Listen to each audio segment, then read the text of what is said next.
BNP মহাসচিব মির্জা ফখরুল ইসলাম আলমগীর বলেছেন, সরকারের ভেতর একটি মহল চেষ্টা করছে গণতান্ত্রিক পক্ষের শক্তি যেন ক্ষমতায় আসতে না পারে। তবে ৩ মাসের মধ্যে নির্বাচন হলে এসব ঝামেলা সহজেই সমাধান হতো। বিএনপি মহাসচিব বলেন, ৭১কে ভুলিয়ে দেওয়ার প্রচেষ্টা চলছে, কিন্তু তা সম্ভব নয়। যারা সেদিন সহযোগিতা করেছে তারাই আজ বড় বড় কথা বলছে। যেহেতু প্রেস ক্লাবে এক অনুষ্ঠানে এসব কথা বলেন মির্জা ফখরুল। সোহেল সামির রিপোর্ট। ওয়ালটন এখন দেশের সীমানা পেরিয়ে পৌঁছে গিয়েছে ৫০টিরও বেশি দেশে। ওয়ালটন, ঘরে ঘরে বিশ্বজুড়ে। সাবেক প্রধানমন্ত্রী কাজী জাফর আহমেদের ১০ম মৃত্যুবার্ষিকীর আলোচনা সভা। কয়েকটি নামের মধ্যে যোগ দেন বিএনপি মহাসচিব মির্জা ফখরুল ইসলাম আলমগীর। করেন কাজী জাফর আহমেদের বর্ণাঢ্য রাজনৈতিক জীবনের স্মৃতিচারণ।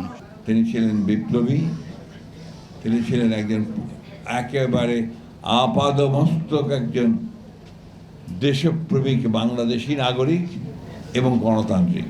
দেশের মানুষ পরিচিত নয়, নির্বাচন বানচাল করতেই এমন দাবি সামনে আনা হচ্ছে বলে অভিযোগ করেন এই নেতা।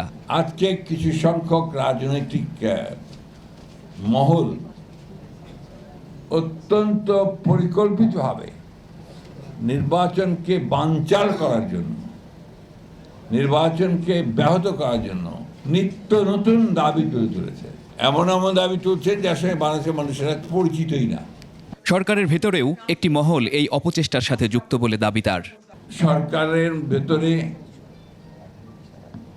একটা মহল, তারা অত্যন্ত সচেতনভাবে চেষ্টা করছে যে এই যারা গণতন্ত্রের পক্ষের শক্তি তারা যেন আসতে না পারে। যুদ্ধদিনের স্মৃতিচারণ করে বিএনপির এই জ্যেষ্ঠ নেতা বলেন, আজ যারা আস্ফালন করছে ৭১-এ তাদেরকেই গণহত্যা করতে দেখেছি। আমাদের চোখের সামনে দেখেছি আমাদের মা বোনদেরকে বেইজ্জতি করতে, আমাদের চোখের সামনে দেখেছি আমরা আমাদের ভাইদের গলা কেটে ফেলে দিতে, চোখের সামনে দেখেছি বাস থেকে নামিয়ে ব্রাশ ফায়ার করে গুলি করে মেরে ফেলতে ৭১-এ।